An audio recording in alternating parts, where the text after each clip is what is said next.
morning, everyone. My name is Shivani and welcome to Anant IAS। और आज 29th of January Sunday के दिन जो द हिंदू का साइंस एंड टेक एनालिसिस आता है वो काफी सिग्निफिकेंट होता है हमारे प्री और मेंस के पर्पस से, राइट। तो उसको हम कुछ इंपॉर्टेंट आर्टिकल्स को आज हम कवर करेंगे। पहला है कि 90 फॉसिल नेस्ट मतलब जो घोंसले होते हैं डायनासोरस के, वो मिले हैं इंडिया के सेंट्रल इंडिया के इलाके में। हेडलाइन कहती है 90 fossil nest belonging to India's largest dinosaurs uncovered. जो इंडिया के जो रीजन में जो सबसे बड़ा डायनासोर का जो अवशेष मिले हैं या नेस्ट मिले हैं उसके, उनको अनकवर किया है एक मैगजीन के जर्नल ने जिसका नाम है +1। ठीक है, तो एक मैगजीन जर्नल है। और आर्टिकल कहता है कि researchers have uncovered 92 nesting sites. Nesting का मतलब जहां पे उनके अंडे मिले हैं, जिन्होंने वहां अंडे दिए।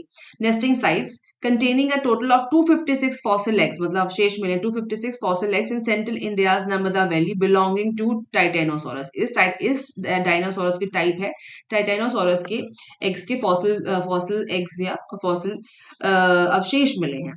विच were among the largest dinosaurs to have ever live. जो सबसे बड़ा, जिनमें से सबसे बड़ा डायनासोर था जिसका टाइप का नाम है टाइटेनोसोरस, उसके अवशेष मिले हैं, उनके एग्स के।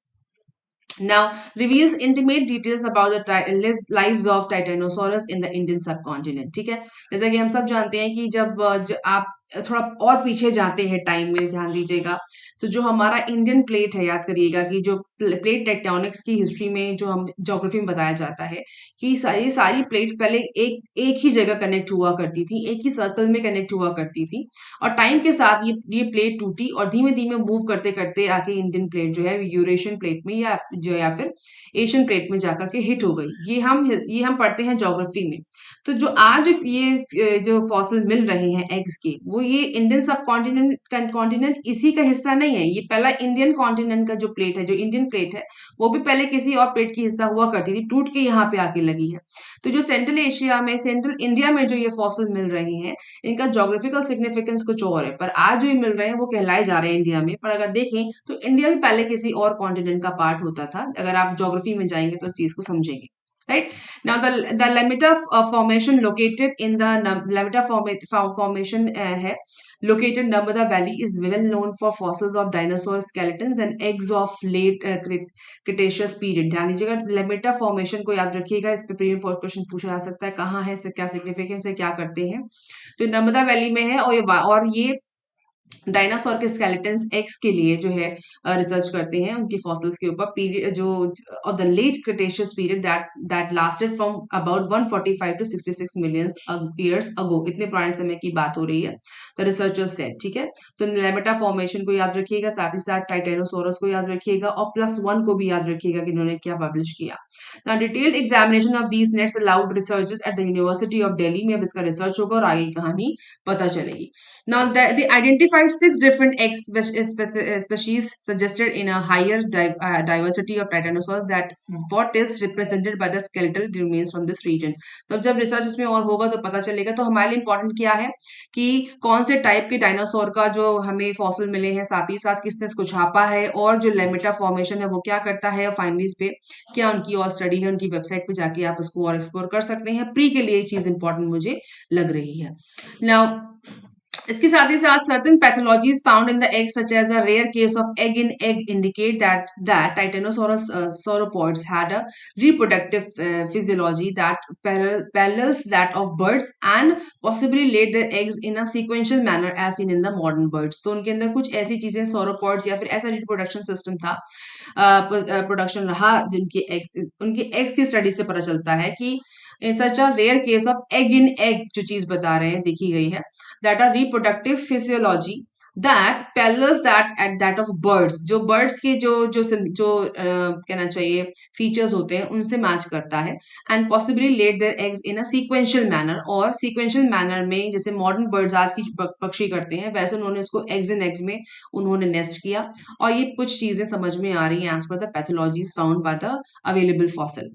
ठीक है, तो इसको थोड़ा सा और एक्सप्लोर करते हैं, देखते हैं कि जो पिक्चर मुझे नेट से मिली जिसमें जिस टाइटेनोसोरस की बात की जा रही है वो ऐसा दिखता है। साथ ही साथ आप देखिए जो ये जो हाईलैंड जो इलाका है जहाँ पे सब कुछ इंफॉर्मेशन मिली है, सो उसमें ये पिक्चर दिखा रहे हैं कि यहाँ पे इस इलाके में जहाँ पे इनके हैच्ड एग्स मिले हैं, नॉन सबमर्ज एरिया है ये, और ये हाईलैंड्स इस तरफ पड़ रहा है, साथ ही साथ जो नर्मदा वैली जो फ्लूवियल चैनल है, जो यहाँ पर फ्लूवियल पैन चैनल जहाँ पे ये जो इलाका है नर्मदा वैली का, उसको उसको प्लॉट किया गया है। साथ ही साथ ये पिक्चर आपको दिखा रही है कि यहाँ पे इन इन जगहों पे एग्स मिले हैं और उनकी रिसर्च अब होगी।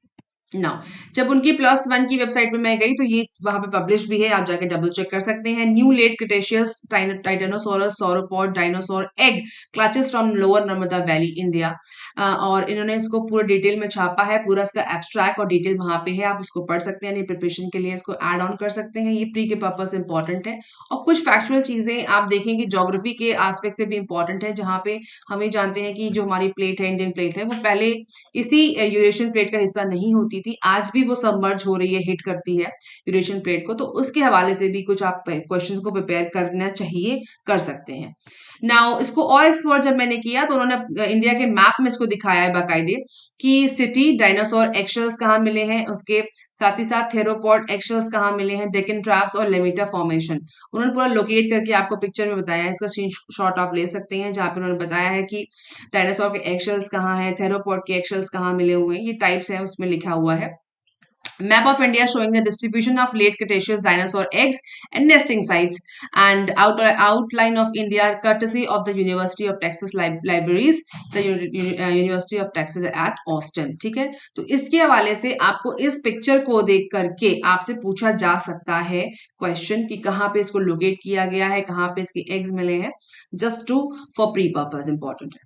नाउ नेक्स्ट न्यूज है जो oldest known caecilian dated at 220 million years old found. तो ये आर्टिकल कह रहा है कि researcher have found the oldest known fossil, अब दूसरा फॉसिल मिला है of a worm like amphibian known as caecilian. Nature ने इसको छापा है कि एक ओल्डेस्ट नोन फॉसिल मिला है जो वर्म लाइक, जो एक कीड़े की तरह, वर्म की तरह दिखाई पड़ता है, लाइक एम्फीबियन, ठीक है, नोन एज सिसिलियन। सिसिलियन अब जो है सिसिलियन की जो टाइप है प्रेजेंटली, वो अब इतनी ज्यादा उनकी जो उनके स्पीसीज हैं सिसिलियन लाइन के इतने नहीं मिलते हैं, और अभी प्रेजेंट में जितने भी एम्फीबियंस हैं और रेप्टाइल्स हैं उसमें सिसिलियन टाइप कहीं खो गई है, उनकी जो स्पीशीज है मिलनी बंद हो गई हैं, तो इसलिए एक नई चीज है।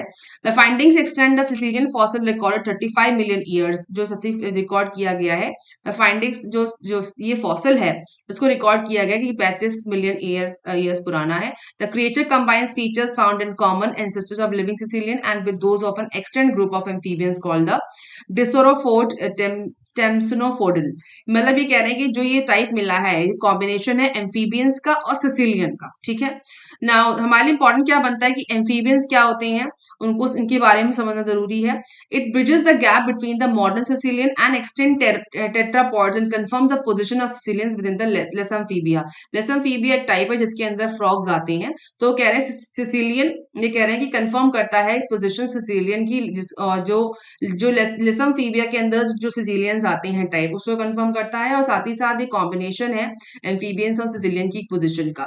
तो ये सवाल, इसमें से सवाल क्या बन सकता है, समझने वाली बात ये है कि इसमें प्री के पर्पज से ये पूछ सकते हैं कि फ्रॉग किस टाइप की, किस सेक्ट में या किस लाइन कहना चाहिए ओरिजिन लाइन में आता है, तो वो है लिसम्फीबिया। एक सवाल ये बन सकता है।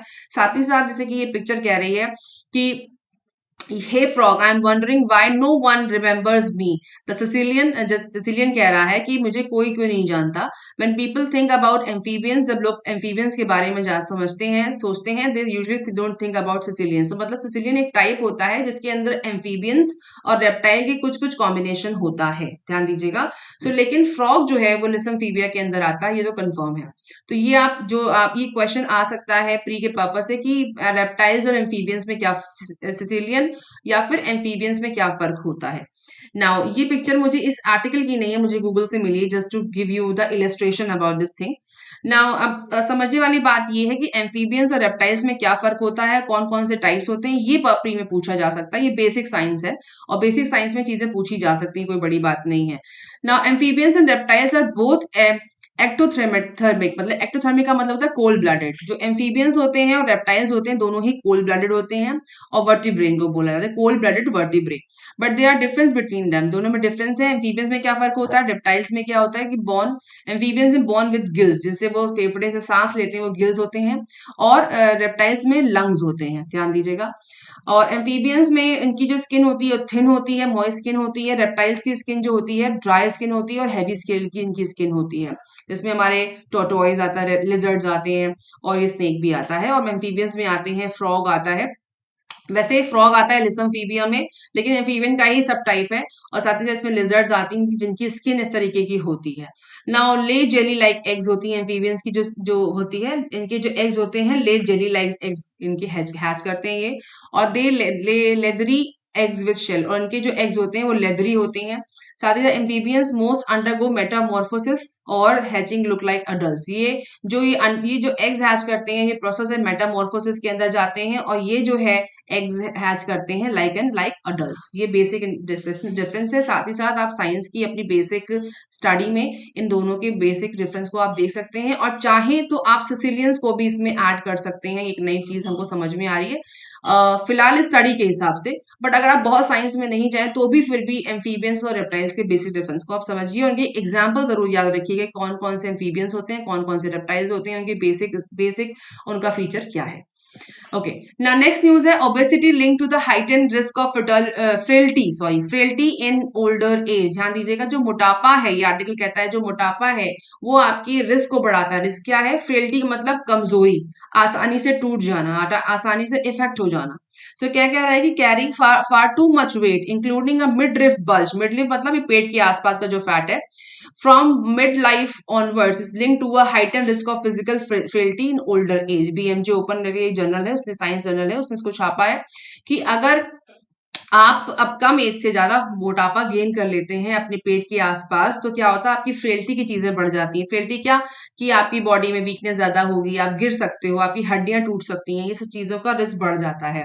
और frailty is often wrongly perceived as a purely wasting disorder. ये वेस्टिंग डिसऑर्डर नहीं है, say the researchers who emphasise the importance of keeping trim throughout the adulthood to help minimise the risk. अगर आप पतले रहते हैं, और पतले का मतलब बहुत स्किनी नहीं, ट्रिम रखते हैं, इस इलाके का फैट कम रखते हैं, तो आपको इससे सहायता मिलेगी आगे इस तरह की फ्रेल्टी को कम करने में।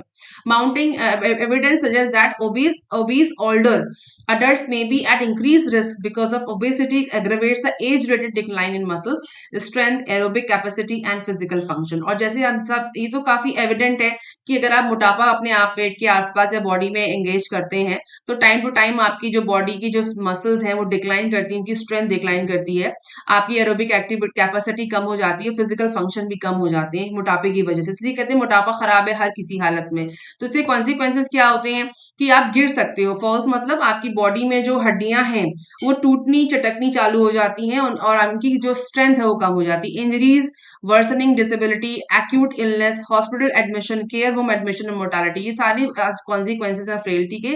तो आप उम्र से पहले वृद्ध ना हो और आपकी बॉडी में वो एजिंग ना आए, इसकी वजह से आपको अपने मिडरिफ का मतलब मिडरिफ बिल्जिंग मतलब पेट के आसपास का जो मोटापा है, पूरे शरीर का मोटा, ये मेन ये इलाके की बात हो रही है। तो इस एरिया में अगर आप पेट को कम करेंगे, क्योंकि हम सब जानते हैं कि पेट का फैट सबसे कम टाइम में जाता है। अगर आप एक्सरसाइज करें, आप डाइट को ध्यान दें, तो पेट का फैट सबसे जल्दी जल्दी पुट ऑन होता है और सबसे देर में जाता है। तो इसको ध्यान में रखते हुए अगर आपको अपनी फ्रेल्टी को बढ़ाना नहीं है, ऐसे कॉन्सिक्वेंसेस को फेस नहीं करना है, तो ये रिसर्च कहता है बीएमजे ओपन का कि आपको अपना वेट कम करना है और साथ ही साथ अपनी जो ओबेसिटी की जो परसेंटेज है उसको भी कम करके चलना है। नाउ फ्रेल्टी के रीजन क्या है? Inactivity, dementia, bad diet, smoking, obesity, social isolation, vitamin D deficiency, इन सारी चीजों से फ्रेल्टी बनती है। ध्यान दीजिएगा, उससे क्या होगा? वीकनेस आएगा, depression, bone fractures, weight loss, inability to care for oneself, vulnerability to illness and injury. और अगर आप एक्सरसाइज करते हो, हेल्दी डाइट लेते हो, no smoke, weight management, social engagement और विटामिन डी लेते रहते हो, तो आपकी स्ट्रेंथ बढ़ती है, साथ ही साथ longevity, fewer injuries, independence, faster recovery और हेल्थ वेलबींग आता है। तो ये आप स्क्रीनशॉट ले सकते हैं। होगा क्या, इसमें प्री के पर्पस सवाल क्रिएट हो सकता है, साथ ही साथ आप मेंस से इसको यूज कर सकते हैं हेल्थ वाले पोर्शन में, जहां पर आजकल मोटापे को लेकर के और हार्ट स्ट्रोक को लेकर के, ट्रांस फैट्स को लेकर के क्वेश्चन पहले पूछे गए हैं। तो प्री के पर्पस से और मेंस के पर्पस से दोनों से ये आर्टिकल इंपॉर्टेंट बैठता है। नाउ नेक्स्ट आर्टिकल है microbiome dysfunction could be partially transmissible. वो कह रहे हैं कि जो माँ है अपने बच्चे को एक स्टार्ट किट की तरह कुछ माइक्रोबियम ट्रांसफर करती है, और जिसकी वजह से ये कुछ मतलब पार्शली कुछ ट्रांसमिट है करती है, जिससे कि वो डिजीज भी ट्रांसफर हो जाती हैं इन माइक्रोबियम के ट्रांसफर से। इसे कहते हैं, इसे इसका स्पेसिफिक नाम नहीं है, पर ये अगर डिसफंक्शनल हो जाए तो मतलब माइक्रोबियम डिसफंक्शन, मतलब अच्छे कुछ माइक्रोब अच्छे होते हैं, कुछ बुरे होते हैं, पर अगर इसका डिसफंक्शन हो तो आपके बच्चे को वो बीमारियां भी ट्रांसफर हो जाती हैं, जैसे जैसे cancer, diabetes, obesity could be partially transmissible.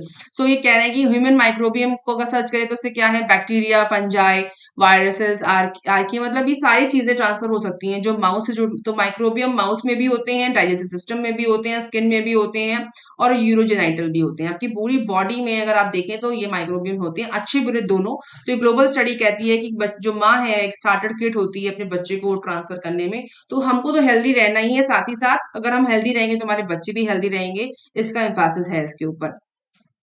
Next article है domestic goat as a drug factory. ये आर्टिकल इंपॉर्टेंट है मेंस के पर्पज से भी, क्योंकि अब जो ये स्टडी कह रही है कि जो गोट है, इंडियन गोट है, और स्पेशली जो गोट के का जो मिल्क है वो काफी एस्पेक्ट में इंपॉर्टेंट है और कैंसर के लिए भी बहुत इफेक्टिव है उसको हटाने में। ना the domestic goat Capra hircus, ध्यान रखिए कैप्रा हिरकस जो हमारी डोमेस्टिक गोट है उसका नाम है, is a familiar presence in the rural developed landscape of India and in many developing countries. इसका नाम है कैप्रा हिरकस, पूछा जा सकता है प्री के पर्पज से। और the goat has played an important economic role in human communities from time to time. It was domesticated about 10,000 years ago. हम सब जानते हैं कि पशुओं का जो इंपॉर्टेंस है ना, आप एंशियंट हिस्ट्री से उठा करके देखिए अभी तक उनका सिग्निफिकेंस है। मतलब जब हम लोग नोमैडिक थे, जब हम लोग नोमैडिक की तरह ट्रैवल करते थे, तब से लेकर के आज तक जो गोट हो गया, काव हो गया, डॉग्स हो गया, इनका इंपॉर्टेंस इतना ज्यादा है और अभी भी रहा है, सालों से रहा है, क्योंकि हमने पशुओं के साथ अपना कनेक्शन बनाया, उनके मिल्क से हम खाने की चीजें बनाते थे, उनके मीट को भी हम खाते थे। तो नोमैडिक से लेकर के आज तक की जो साइकिल है ना पूरी, उसमें इन पशुओं का बहुत इंपॉर्टेंट रोल है। मेंस के पर्पज से भी इंपॉर्टेंट है ये article. Now food and agriculture organisation कह रहा है कि estimates that the world has 830 million goats belonging to about 1000 breeds, उनकी 1000 ब्रीड्स है, और इंडिया में 150 मिलियन है फ्रॉम ओवर 20 प्रोमिनेंट ब्रीड्स यहाँ इंडिया में मिलती हैं या पाई जाती हैं ना। राजस्थान की ये जो ये ब्रीड्स के नाम है ये पूछे जा सकते हैं। राजस्थान की जो ब्रीड है वो मारवाड़ी गोट है, साथ ही साथ ये यहाँ के डेजर्ट क्लाइमेट में रहने के लिए अच्छी तरह से इक्विप है। अनदर हार्डी ब्रीड जो है वो मिलती है महाराष्ट्र में, तेलंगाना में और नॉर्थ कर्नाटका में, ओस्मान बाड़ी में हार्डी ब्रीड मिलती है। तो एक हो गया मारवाड़ी गोट और मिल गया हार्डी ब्रीड। साथ ही साथ मलाबरी जो मिलती है नॉर्थ केरला में ये टाइप है गोट का, is a prolific breed with low fat meat and sharp shares these traits with the beetle goat of Punjab। तो बीटल गोट हो गई पंजाब की, मलाबारी हो गई नॉर्थ केरला की, हार्डी ब्रीड होगी महाराष्ट्र और तेलंगाना की, और मारवाड़ी हो गई हमारी जो है राजस्थान की। इनके नाम को याद रखिएगा, प्री के लिए इंपॉर्टेंट है। आगे बढ़ते हैं आर्टिकल में। फिर वो कह रहा है कि आर्टिकल कहता है the East Indian black Bengal, ध्यान दीजिएगा, East Indian black Bengal goat is a vital contributor to the livelihood of the rural poor of Bangladesh. तो ब्लैक बंगाल क्या है, गोट का टाइप है, ये भी प्री के लिए इंपॉर्टेंट है। It contributes over 20 million square feet of skin and hides to the world's demands for leather goods from firefighters gloves और टू फैशनेबल हैंडबैग।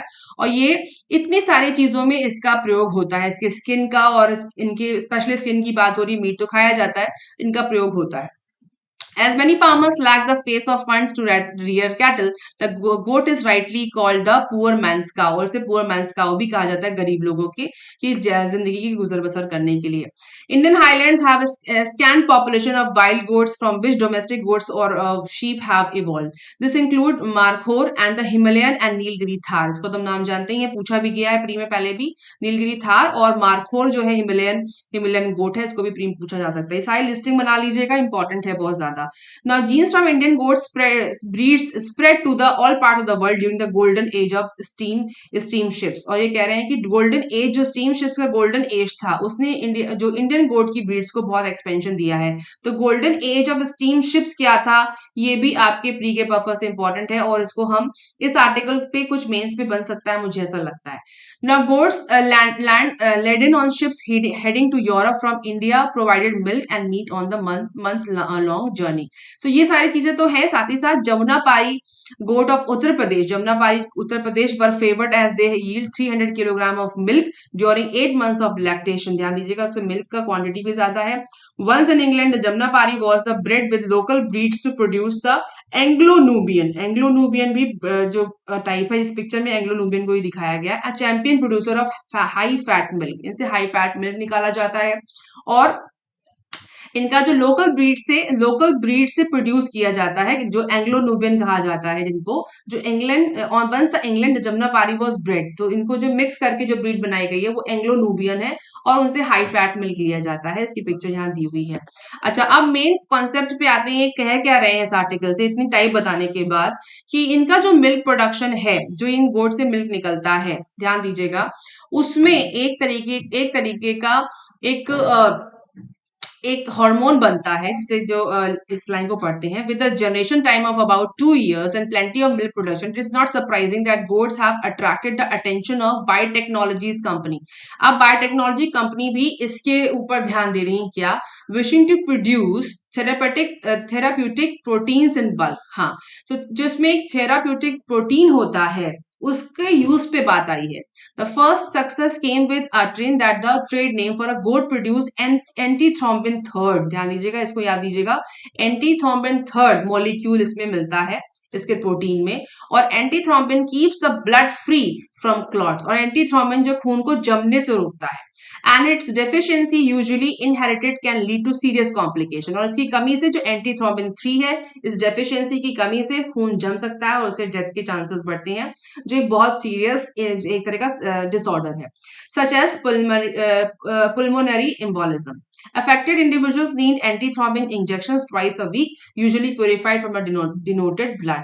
तो ये जो एंटीथ्रोम्बिन 3 और जो गोट प्रोड्यूस करती है, ये जो गोट के ब्लड में, या सॉरी जो मिल्क में निकलता है, जो मॉलिक्यूल है, ये खून को जमने से रोकता है, और साथ ही साथ जो पेशेंट्स इससे प्रभावित हैं, उनके लिए बहुत ही कारगर है। तो transgenic goats carry a copy of human antithrombin gene, और जो ट्रांसजेनिक गोट्स हैं वो क्या कैरी करती हैं, copy of human antithrombin gene, इस जीन का कॉपी कैरी करती हैं। Have cells in their mammary glands, उनकी मेमोरी ग्लैंड्स में इसके सेल्स होते हैं, that release this protein into the milk, और वो दूध में आता है। It has been claimed that the one goat could produce antithrombin equivalent to what was obtained from 90,000 units of human blood, मतलब उनके जो मिल्क से इतना एंटीथ्रोम्बिन हम निकाल सकते हैं, जो हमारे 90,000 यूनिट्स के बराबर है ह्यूमन ब्लड के। सो आप समझ लीजिए कि इनका जो है सिग्निफिकेंस बढ़ गया इन गोट्स का। अब जो बड़ी बड़ी कंपनीज इनको पालने में और उनके जो मिल्क से निकलने वाले इस मॉलिक्यूल पे टारगेट करेंगी। Now recently the monoclonal antibody cetuximab, which has been approved by FDA as an anti-cancer drug against certain lung cancers, has also been produced in cloned goat lines. मतलब clone गोट line से जो molecule निकल रहा है, जो या फिर जो एंटीबॉडी बन रही है, वो कैंसर को भी कम करने में या एंटी कैंसर ड्रग की तरह भी यूज हो सकता है। तो ये भी हमारा प्री के पर्पस इंपॉर्टेंट बनता है, मेंस के लिए भी बनता है इंपॉर्टेंट। नाउ इसकी तो आप समझ लीजिए कि ये जो अब इस गोट्स पे ड्रग फैक्ट्रीज का जो अट्रैक्शन बढ़ने वाला ये आर्टिकल बता रहा है। तो इस आर्टिकल में टाइप्स भी दिए हुए हैं सारे गोट्स के, साथ ही साथ ये एंटीथ्रोम्बिन 3 डेफिशिएंसी को कम करने में भी कारगर है इनका दूध, इनसे जो मॉलिक्यूल निकलता है, और वो हमारी एंटीथ्रोम्बिन 3 को मॉलिक्यूल को दूर करने में भी एंटीथ्रोम्बिन 3 डेफिशिएंसी को दूर करने में काम करता है, साथ ही साथ कैंसर के लिए भी बहुत ही कारगर है। तो ये आर्टिकल इंपॉर्टेंट था आज के लिए, इसको आप इस पे नोट्स बना सकते हैं। सो आई होप कि आज का ये साइंस और टेक एनालिसिस द हिंदू का आपको पसंद आया होगा। इफ यस तो please subscribe and do comment me back, और आपसे मिलेंगे डेली न्यूज एनालिसिस में कुछ देर के बाद।